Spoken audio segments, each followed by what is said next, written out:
Some of you might be familiar with the Wave Design ukulele. This is a tenor baritone size ukulele that I've open sourced up on Thingiverse, and several of the people are starting to print it. I've printed like 10 of these. There's some videos of me playing them.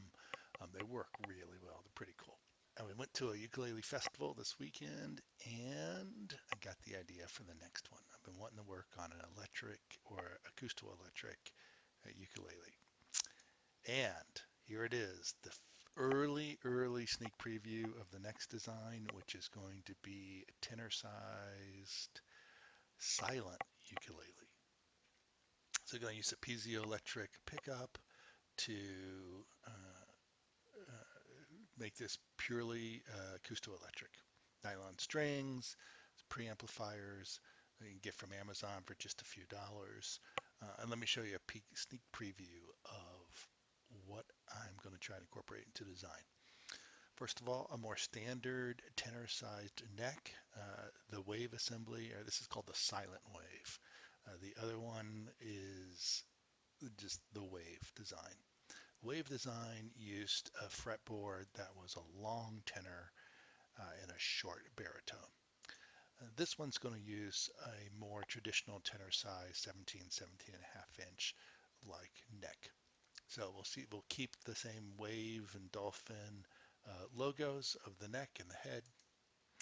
And particularly one of the design features is I've made the head a little extra long so I can get my hand around to do like the E7 and other chords because I got a pretty big hands. So we'll keep some form of the wave logo. I really like the way that looks. People really like this, especially when you print this in a contrasting filament and make it an inlay. It looks really sharp. Gets lots of positive comments. This weekend at the Ukulele Festival, lot of attention to the my wave ukulele, which was printed in a black carbon fiber matte with gold highlights. Pretty sharp. There's pictures of this. Okay, so like I said, we'll do kind of the standard fretboard neck with the new 0 fret design for the nut, which is working out really well. And then inspired by some of the silent ukulele, silent guitars you see out there on the internet, and very easier to print, or much easier to print, just this sort of frame idea.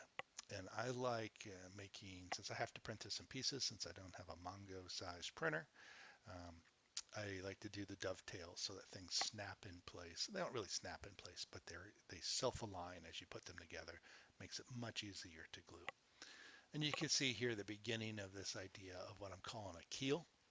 And I'll use probably a 10 by 10 centimeter carbon fiber rod to hollow rod slash tube, which provide the overall stiffness that will go all the way from the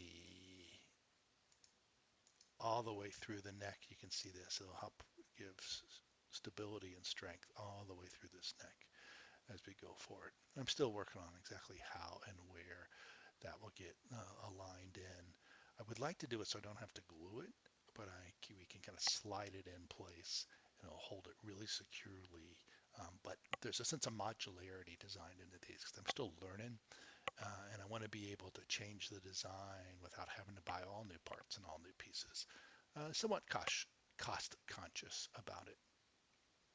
Okay, so let's take the neck away, take the head away, and we'll come up to the silent wave body. Now, I talked about what I'm calling the keel here, and you see the keel comes in parts, and I'm probably going to lighten it up so it's not quite such a big chunk, but still have some stiffness, kind of that I-beam kind of idea. So let's take the keel away, and here you can see this idea of a dovetail. That'll make it really easy to align. And that's the top part of the keel, and there's the bottom part of the keel. And then we can look up the outer edge. So we'll take here we'll do these, just working on some bridge supports so that we'll be able to mount the piezo pickup and bridge and saddle right in this area. and give the sides a little bit more stiffness. One of the things that I'm working through in the design is how thick to make these edges so that they're strong, they're resilient. Not that ukuleles take a lot of beating, but you want them to have some resilience to them. At the same time, how to keep the filament down, how to keep the weight down, and things like this. Bracing here by these for the bridge support, and then I'm also going to bring the logo in and use that to provide some left-right bracing. Okay, bridge support. Now let's look at the edges.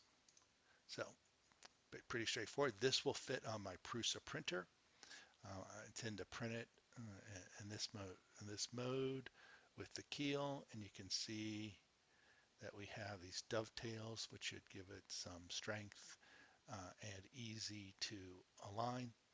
Now notice it's only half a dovetail here because the rest of it will come in as a strength there as we go forward. And then once you get, my experience is once you go in there and you put super glue or epoxy in place, this becomes really strong joint and it's not going anywhere. So upper edge will print and the lower edge will print as two pieces.